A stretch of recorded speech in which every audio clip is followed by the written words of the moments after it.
Hey, everybody. Welcome back to another episode of the Catholic Talk Show. Today, we're going to be talking about anti-Catholicism and entertainment. That's right. Hollywood knows no bounds in the reaches they will go to mock Catholicism, especially highlighted by the recent release of an Apple TV show where they desecrate the Eucharist, the movie Conclave, and so much more. Let's dig into it.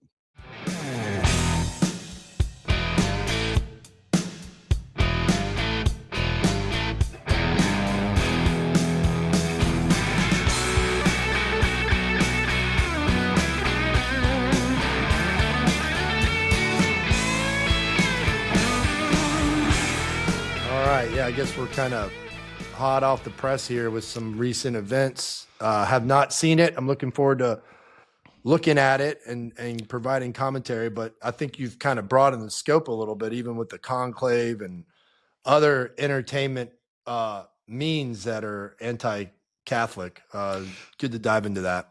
That's right. You know, Ryan, Hollywood and media has a long history of just blatant desecration and mocking of the Catholic faith.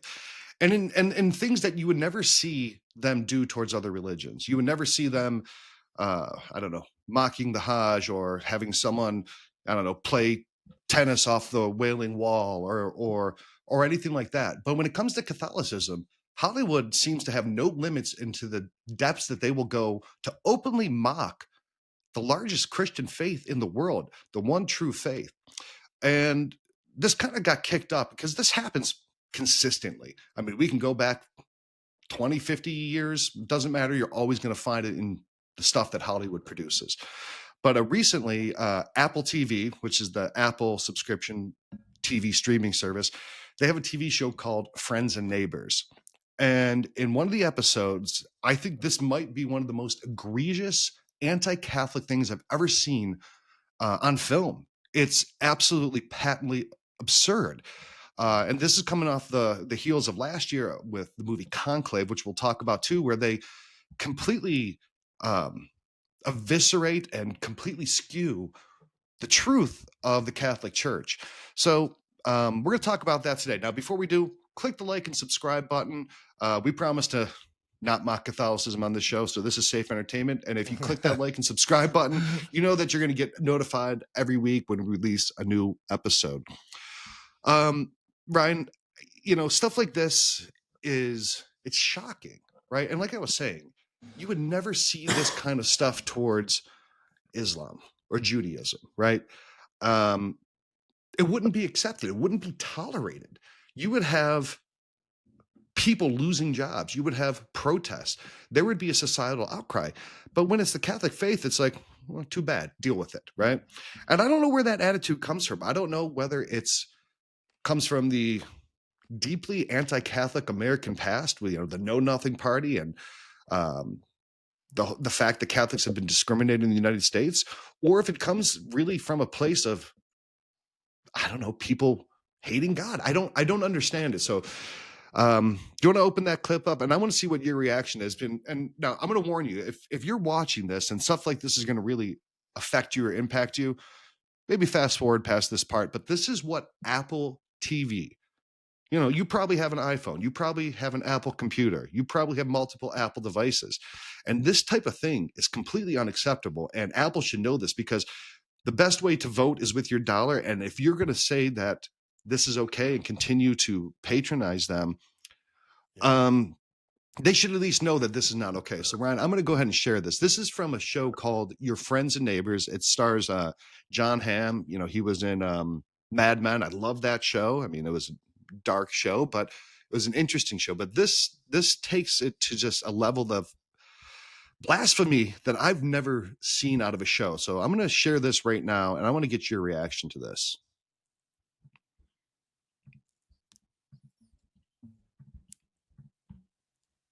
Jesus' house.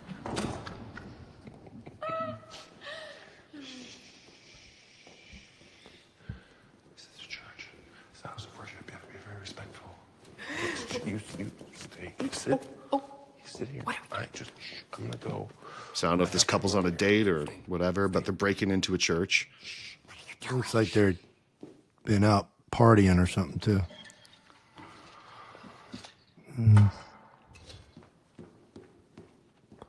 Dude just went and oh, and it's so funny. They just stole the Eucharist out of the tabernacle. Yes. Tell me something I don't know. Crackers for your jam. See you there. Wow. Boss, right. They're dipping the Eucharist in jelly, Ryan. Wow. Now, I don't know if this scene is intended to show them as unsympathetic or bad people, but look at this. Good Lord.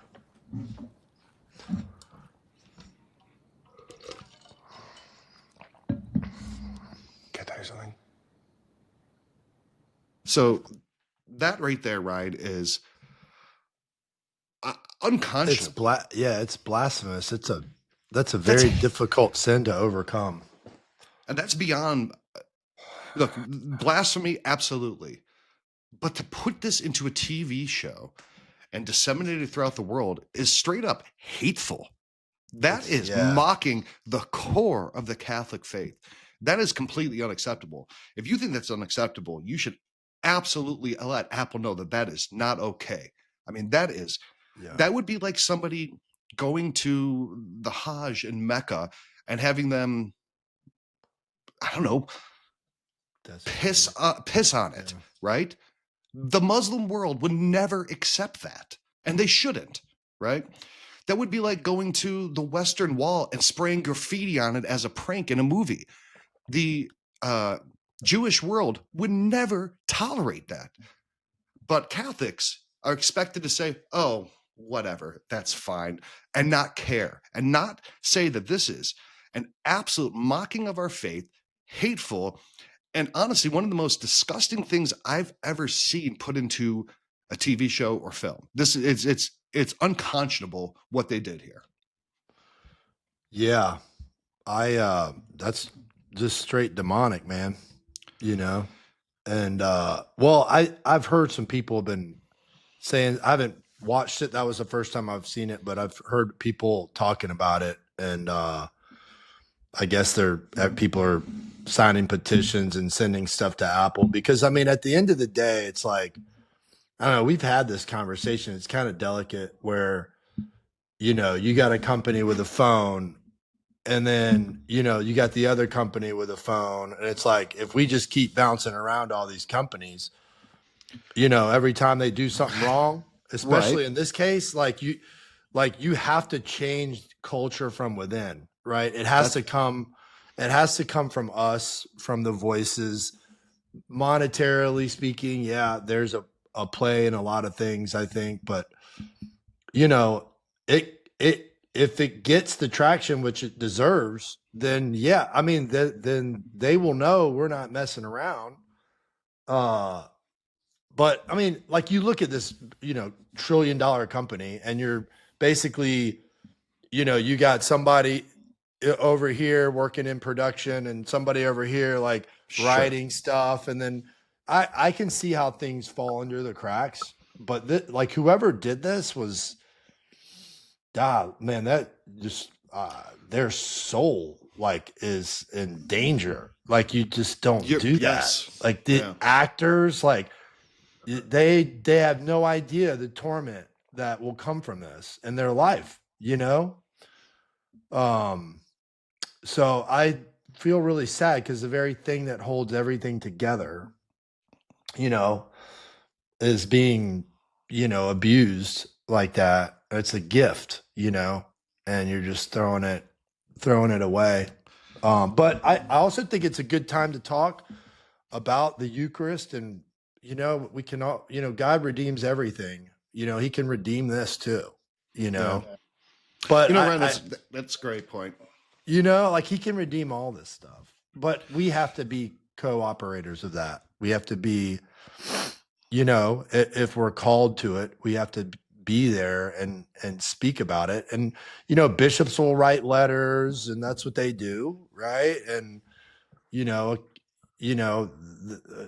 hopefully they can stir a reverence out of the Eucharist. I mean, things like this happen because they're directly opposed to something that's going on good in the world, right? I mean, like, I believe that evil, like in this case is presented in such a way because there's something going on that it's trying to counter, right?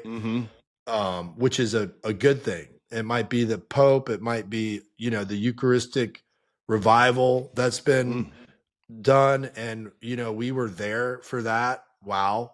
Like, holy crap. Like 80,000 people, like there for the Eucharist. You know what I mean? Like there are things going on where I think you'll see signs like that, where the reverence for the Eucharist is at an all-time high in my lifetime right now.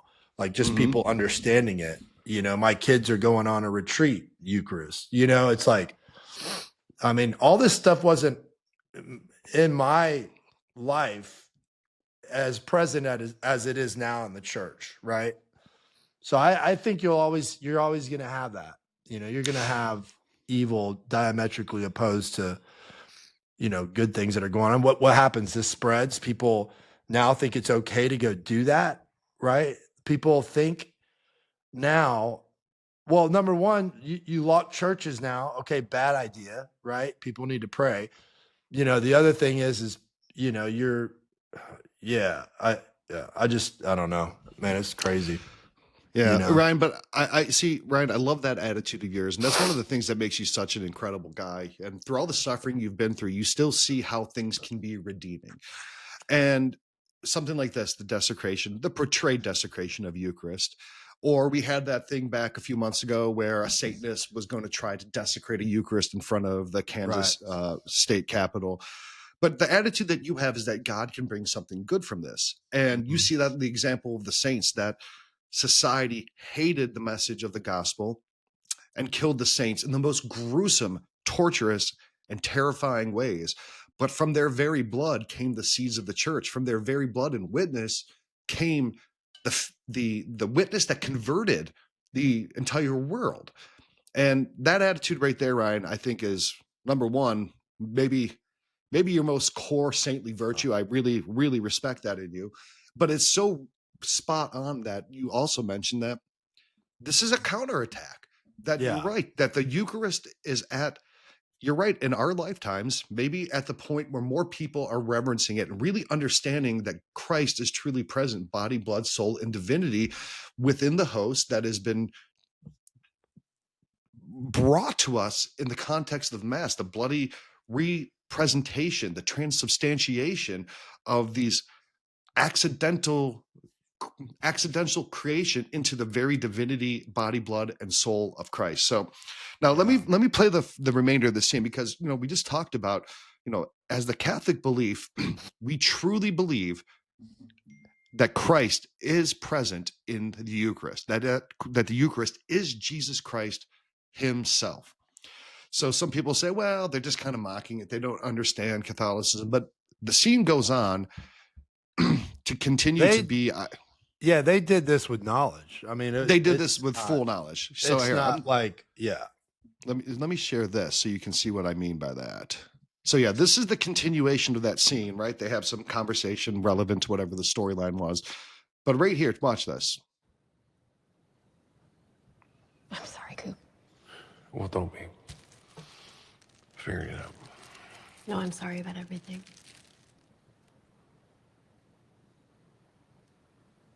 Oh. Well, you should be. Ow, hey, you know what? This is the body of Christ. oh my God. You be careful. Mocking the moment that the priest gives it. And then watch this. Then real. they're about to sexualize the reception of the Eucharist. I'm sorry, too. I took my eye off the ball. And way before you and Nick started up. Now that you say that, I feel a lot less guilty. Do you? Yeah. In that case, absolves you. She has to make the disgusted face. And now he's just putting the ciborium on the ground, clinking it around. And now they're going to make out in the church. Ryan, this is wicked. This is wicked.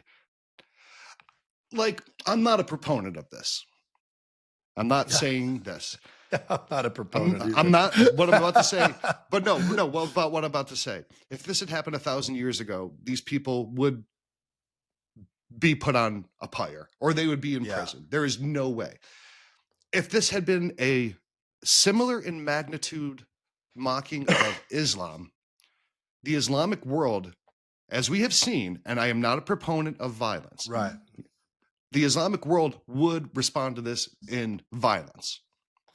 If this had been mocking Judaism, this show would be pulled down so quick, your head would spin, right? But because it's Catholicism, deal with it. Too bad. And that's just absurd. This scene was, the words escape me, and I like talking, and the words escape me. I can't even come up with anything to say how disgusted I am that Apple would allow this on their platform and not even have the character to say, you know what? Like you said, Ryan, this one got past us. We got to take this down. Right. Because, this is unconscionable. And Catholic Vote, they've actually got a petition going on about this. I'll put the link so that you can sign that too, because Catholic Vote has a petition that they're going to deliver to Apple to talk about this. But yeah, we got to let people like this know that, like, you cannot do this and still expect us to be customers of your business. If you want our business, you have to treat us with respect. And this goes beyond any pale that I've seen of a company saying, deal with it. You're going to give us your money anyway. We're going to mock your religion, mock the core tenet of your faith, mock your God, sexualize it, and desecrate it. I mean, this is just, I'm disgusted completely. I ain't gonna lie. I've thought of violence. Right. And violence is violent. Right, Ryan. I mean, I'm going to punch you in the face. Right. Now, that's not the answer. Violence no, is I not know, the answer. but just so they get the message loud and clear, you're messing with the wrong guy. And that's what Peter thought your when he called soul's that at stake here, dude. This isn't acting in some show. This is horrible, like the lifeblood of the world, right? And you're acting so arrogantly. Oh my gosh. And Ryan, I mean, that is a natural feeling to feel violent. It is. I mean, that's what Peter experienced in the garden when they arrested Jesus. He took out a sword, cut dude's ear off, right? Yeah. Yeah, Christ himself, Jesus told him not to do that. He told him not to do that. But that shows that is a natural reaction, and it's understandable. But Christ himself said that is not the way, right? Christ could have evaporated and exploded every Roman if he wanted to, with a wink of an eye. But he could have evaporated those people, right? Yeah, that is not God's way. God is, Christ is a suffering Savior, and he suffers things like this. And he wants to respond to hatred with love. He wants to turn the other cheek. He wants to suffer and bring redemption through that suffering. Now, that being said, we don't have to just tolerate it passively, right? We have to be witnesses, just like witnesses. The martyrs were witnesses. They will say, this behavior is wrong. And they say, well, too bad, we're doing it. And if you don't give us license, if you don't burn some incense to the gods, if you don't worship the emperor, we're going to kill you. And they say, no, not going to do that, even if it means our life.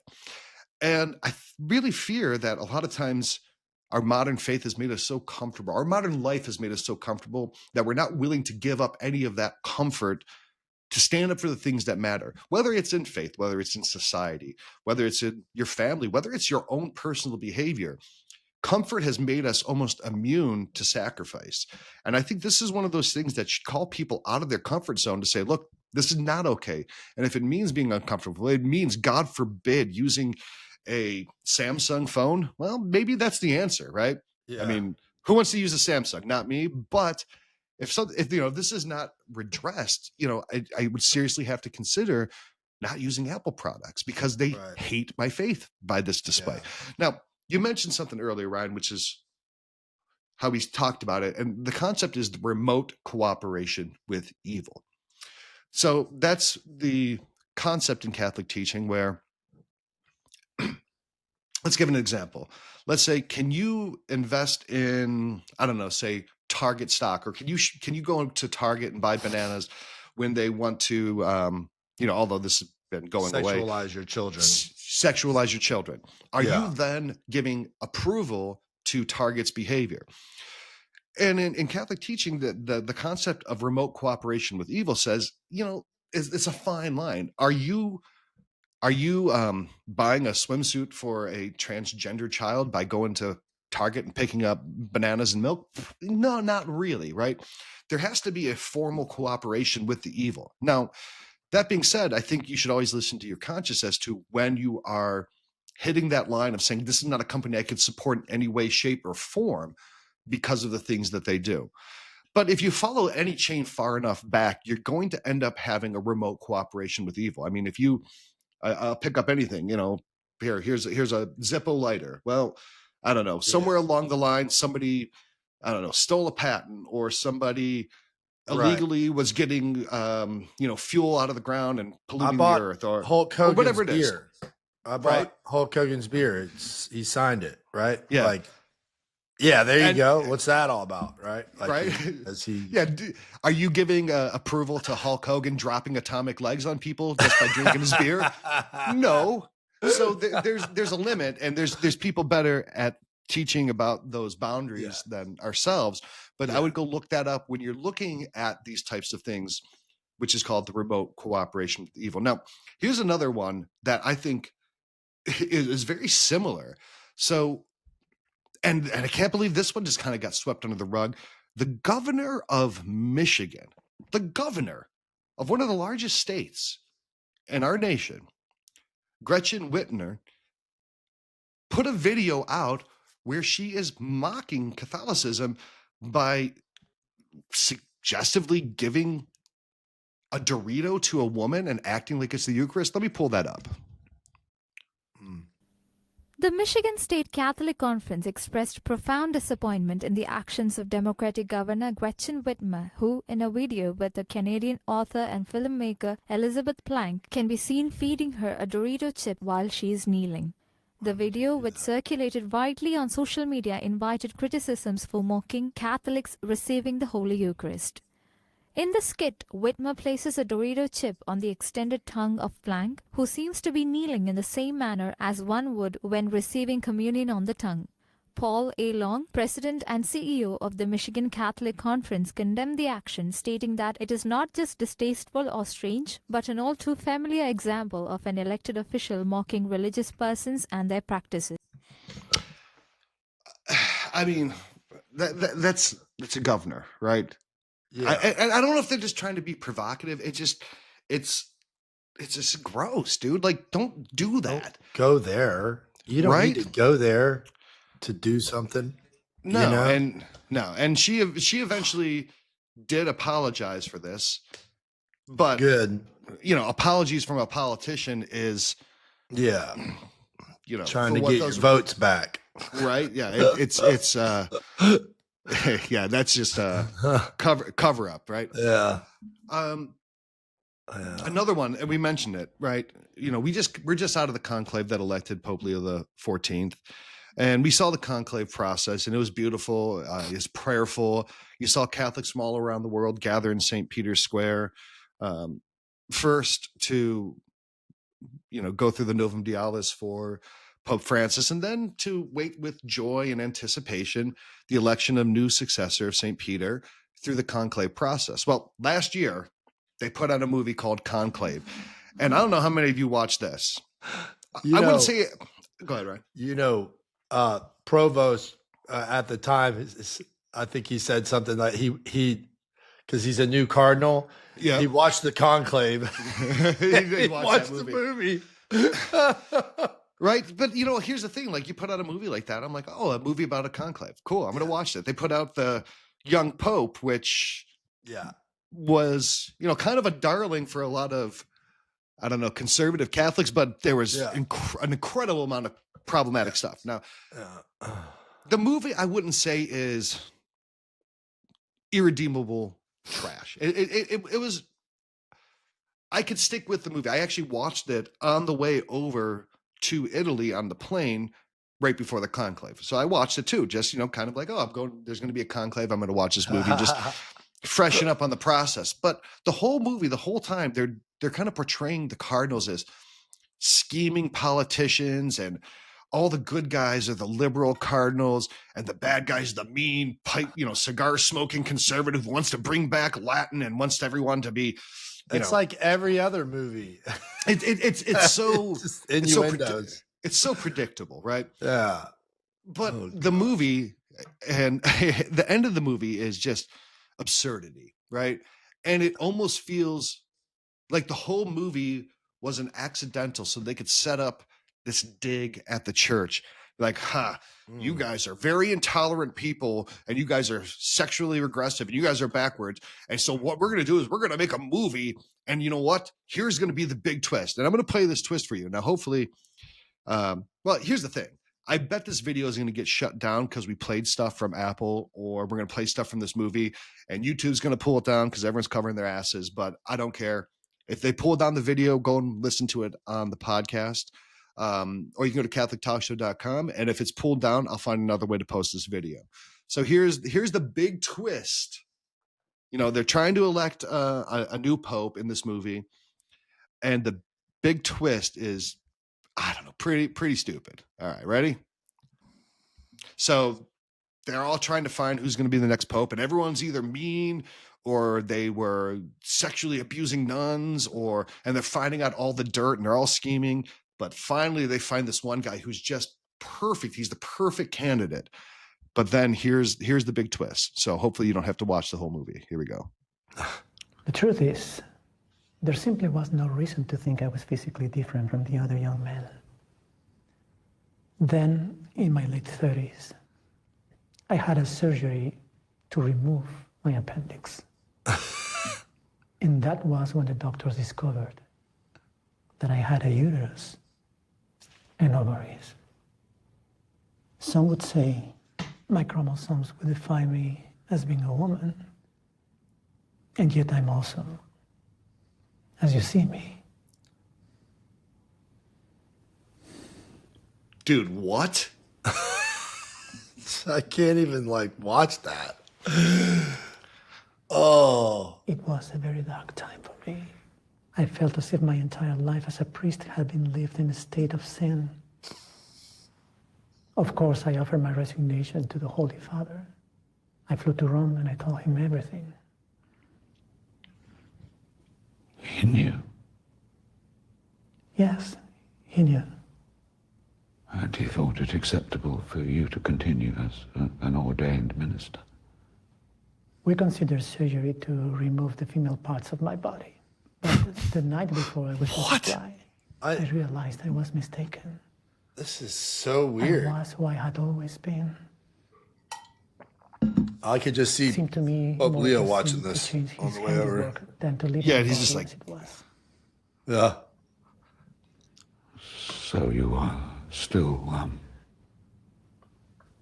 I am what God made me. Okay. So the big payoff of the movie is that they elect a hermaphrodite who's part woman, part man. Hermaphrodite. Well, that's the medical term, right? And that's a real Yeah. condition, and it's nothing to laugh at. There's It nothing, is not. Yeah. It's I'm nothing just- to mock. When they but- put it in a movie like that, you're just like, golly, that's so left field, dude. This is not compassionate to people who have that genetic Right. abnormality. What they're Right. trying to do is they're trying to use that genetic abnormality to say, well, what are you going to do now, Catholics? Now you have a half woman pope.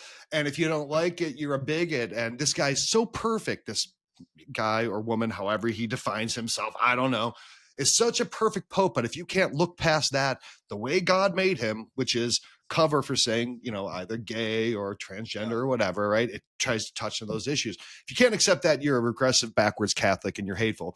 And then ultimately they do elect this person and he takes the name Pope Innocent and everyone smiles and claps. Like, The That's virtue not a- signaling's on high alert. there.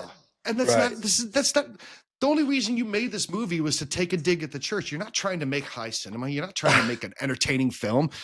Like, why not just, show up in front of a church, give them the fingers and move on with your day instead of spending Yeah. $50 million making this movie. Yeah. I look at these things and I think these people they just have dad issues towards the church, or they have dad issues towards God and they're trying to work it out. Right. Yeah. And the Misery loves thing company. too is like we already know that people can be manipulated by entertainment. We already know that, right? It's a psychological given. When people watch movies, they disarm themselves from reality. That's what entertainment means. And I was in Big Sky, Montana, and me and Father Kevin were in there.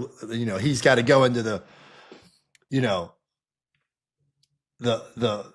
city office for things to do, right? That's his thing. And I'm like, dude, let's just, look at it on an app, hiking, whatever.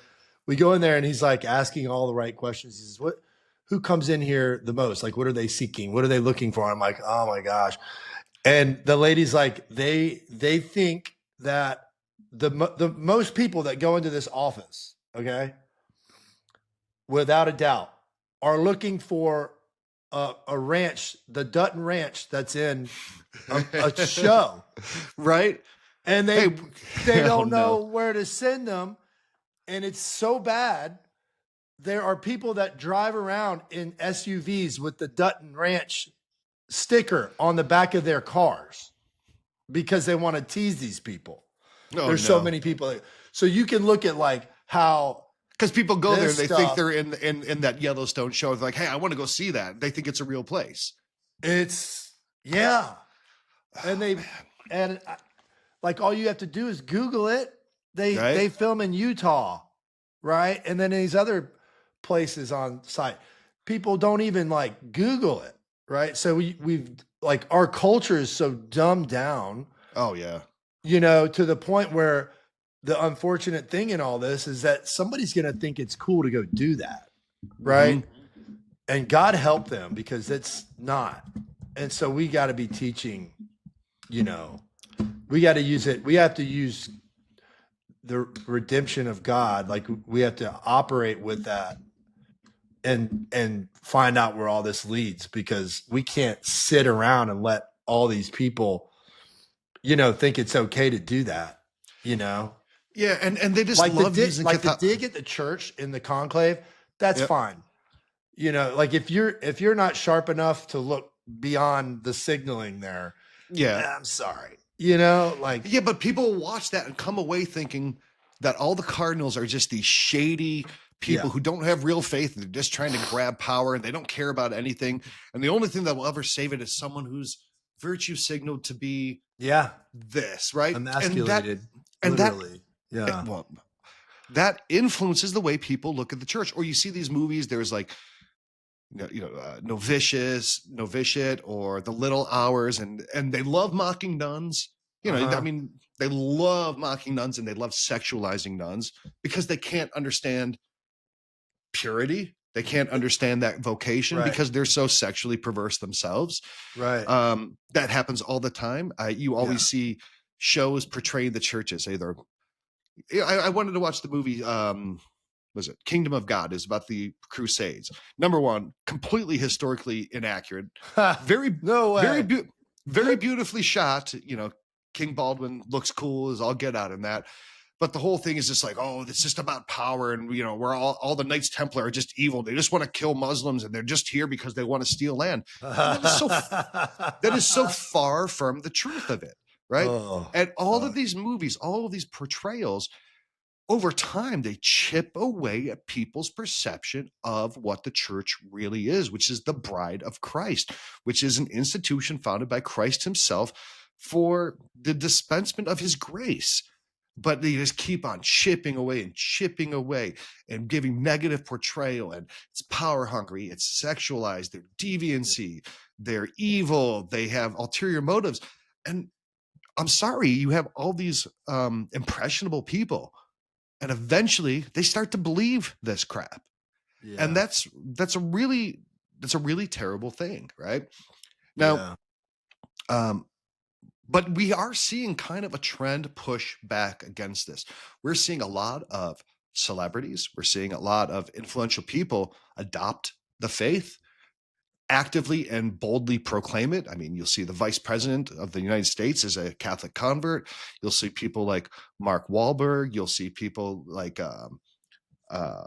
Chris Pratt. You'll see people like Gwen Stefani. All of them, they Catholic big name celebrities, they all went onto the Hallow app, right? Hallow's doing a great job of using kind of the nexus of culture and these influencers of people who are unafraid to say, hey, no, I do believe in this stuff. I do follow the faith, right? You'll see this a lot. I think a lot of times we see these types of things and we think it's insurmountable, but I definitely think the tide is turning back towards people wanting to be religious. 10 years ago, it was cool to be a bitter atheist.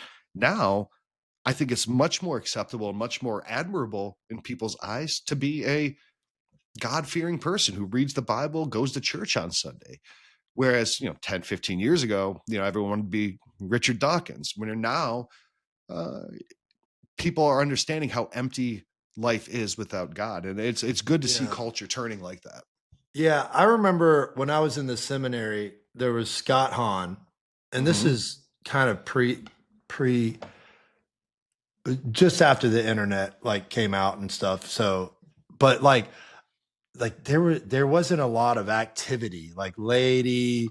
There was the pro-life group, and then the whatever national, and then we founded Fusati in 2008, kind of at this, this internet thing was kind of scaling, and it was really encouraging because all these people started coming out of the woodworks that were just giving their life and their time to God, and we were able to help stage them in their passion to grow effectively. That now you look at it and they're everywhere. There's just people doing things everywhere, and it's great to see. I do think there's a resurgence going on, Eucharistically speaking. I know. I just saw an article about Abilene, Texas. These people go out and they do Eucharistic processions, right? Much to the agitation of detractors, right? And Satan. Yep. Right. You're going to get that. I look at this as, okay, it's awful, but it has to be done on the evil side, right? Because there's people now devoted to the Eucharist that, they lost, right? Mm-hmm. They're always going to try to bring people down. They're always going to try to do that. The mechanisms are sharper right now because there's a need for that, right? You just look at it kind of you would look at a battle or something, Fortunately, God fights it for us, but we've already won. The battle's already been won, right? Yeah. So, yeah, and I think you're right, though, Ryan. It is great to see the kind of proliferation of good, solid people in the media, whether it's podcasts, whether it's TV, movies, who are working on behalf of the faith. Whether it's people like Bishop Barron or Father Mike Schmitz, or guys like Matt Fradd and Brian Holdsworth, or Keith Nestor, Taylor Marshall, whomever it is that you particularly like, right? There's groups out there like Augustine Institute and Ascension, Our Sunday Visitor, Dynamic Catholic. There's so many great groups out there. Scott Hahn, Jimmy Aiken, Catholic Answers. There's a lot of people out there doing great stuff, right? Mm-hmm. So if you, as much as possible, try to put more of that in your life and less of what Hollywood is trying to force feed you. I think it's a good practice. Look, if you're going to indulge in that kind of stuff, right? And I'm pragmatic. We all indulge in that stuff, although I really don't watch TV anymore. But if you're going to watch, say, an hour of stuff on Netflix that is, maybe are good or artistic, or even, you want to watch, I don't know, Game of Thrones, which has a great story, but a lot of really problematic things. For every hour you spend doing that, spend an hour consuming something good, right? Spend an hour listening to, a Scott Hahn book, or go onto the Hallow app for an hour. Do something like that offsets that, and see if you don't eventually start to find yourself saying, I don't really want to watch that other stuff anymore. I'm much happier. I'm much more fulfilled, much more edified when I am listening to good Catholic things. I think that's a good way to start, fasting, right? Which, like, groups like Exodus 90, when you go through the Exodus, they tell you to fast from media and only listen to things that are, Catholic music. And I know that we do have the dispensation from the guys over at Exodus that you can listen to the Catholic talk show during the Exoduses, which is wonderful. But doing stuff like that, I think, is a really good way to make sure that you're not only just ever eating junk food, but you're getting some spiritually nourishing things as well. Now, I mentioned Hallow a few times. Go ahead, Brian. I'm missing. I know I'm misquoting this, but Richelieu, he's a philosopher. He said, when you stare into the abyss long enough, it will overtake you, right? It's like what you're feeding yourself. Eventually, if it's, something that's, you would say, mindless, evil, darkness, whatever, it will eventually overcome you, right? Yeah. That's what he said, I think, what he said. Yeah, the abyss stares back at you, basically. Yeah. And, we've talked about that before with, like, the kind of fascination with, exorcisms and evil, right? You go into it with a curiosity and you start to become an obsession. You start to allow yourself to open doors that you normally wouldn't open. And I think these types of media can do the same thing to you, to where, okay, I guess I'll watch Game of Thrones. Sure, it has some nudity, but it's a good action thing. The nudity, let's maybe watch something a little bit more nudity. Okay, and then pretty soon you're watching pornography, or you're watching some things that are violent and it desensitizes you to violence, or you're watching things that are, I don't know, any number of vice, and it starts to give that vice in you fertile ground to grow. And I think it's good to avoid those things, or at least offset them with positivity, and see if you don't start to develop an appetite for more positive things naturally. Now, we've mentioned Hallow a few times. Hallow is the sponsor of our show here. And they got a lot of great stuff on there to do exactly what I said, to consume good Catholic material, whether it's the daily readings, praying the rosary, Catholic music, chant, podcasts, Bible in a year. They have guided prayer. They have all sorts of things from great Catholic minds and influencers, like we said, whether it's Bishop Aaron or Father Mike Schmitz or Matt Fred or Mark Wahlberg, Sister Miriam, Father It's Josh. a good app if we're not in it. So Right. get over there and try it out. I wouldn't, Ryan, I wouldn't use any app that would have me, right? I wouldn't either. It's like, oh, we're on this app. This app's got to be No, terrible. you guys have got So you guys have really jumped the shark here. So by putting the Catholic Talk Show, no. So if you go to CatholicTalkShow.com/Hallow, you can try out this app for free, get all the premium features, and see if maybe, look, if you're paying for Netflix, try out a trial of Hallow and see if you don't get a lot more out of it spiritually, and if your money isn't better spent there. If you are paying for Apple Plus TV, maybe cancel that and get a subscription to Hallow. That's probably a better use of your money, and you're going to get more out of it. I promise you'll get more out of it. So yeah, look, it's a great app, CatholicTalkShow.com/Hallow. Now, one of the things that we always do ask for is, if you've got it in you and it's financially feasible, we'd love to have your support to help us continue making the Catholic Talk Show. The last year's been a pretty difficult year for us, with everything Ryan's went through and not being able to be in the studio, being down to just the two of us. Our support has went down, and it really does limit the things that we're able to do to continue to make this show and to get to reach more people. So if you go to CatholicTalkShow.com/Patreon, there's a lot of different ways, different tiers that you can support us and help make sure that we can continue to make this show. We're not asking for big donations. We're not even asking for the same amount that would go to Apple TV. Look, if you want to cancel Apple TV, you'd have enough money to get Hallow and give us $5 to help us continue to make this show. There's all different kinds of tiers, and we have great gifts that we give you in our gratitude, whether it's coffee mugs, hoodies, hats, sacramentals, and devotionals, and things of that nature. So CatholicTalkShow.com/Patreon to help support us. We really appreciate it. We can't make the show without you. We're reaching hundreds of thousands of people a week and millions of people a year. We're trying to fight this fight against the media and using modern communication to bring goodness to the world. And it's through your support that we're able to do that and be the David up against the Goliath of the Apples and the Netflixes. So without you, we couldn't do it. So we appreciate that support. So Ryan, what do you think? Are you going to watch that TV show, or now that I've spoiled Conclave, are you going to bother watching it? I'm like you, man. I don't watch TV. Yeah. Maybe some Papa Pig or something like that. Peppa Pig. Peppa Pig's pretty good. Bluey's pretty good.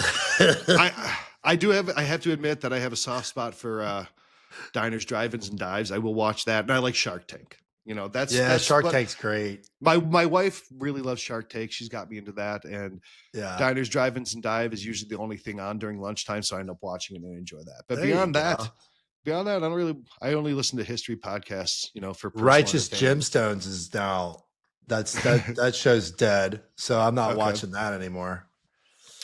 What else what other shows do you like to watch, Ryan? I think well, you know, I was thinking about Nacho Libre, like the Catholic, you know, like how we can portray the Catholic faith and how, like, Jack Black's probably not even Catholic, but he did it better than these guys at the Conclave. And, you know that movie, it's a quick study.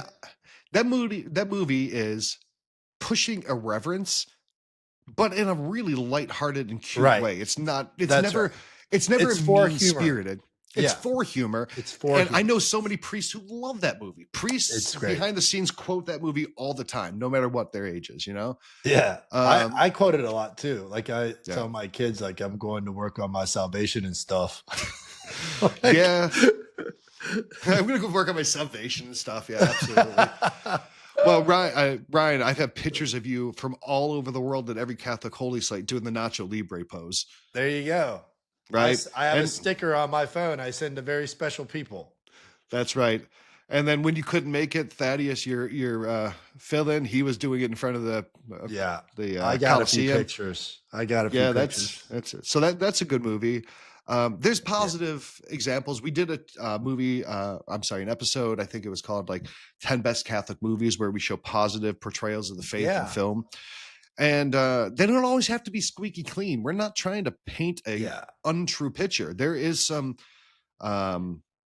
difficulties and challenges in the church. Right. It's art. Like, look at it for art, like who's expressing it, how they're expressing it, and leave latitude for somebody to create something, especially if it's funny or lighthearted, you know? There is a great scene in the movie Romero. Do you remember that movie? It's Raul Julia, and he's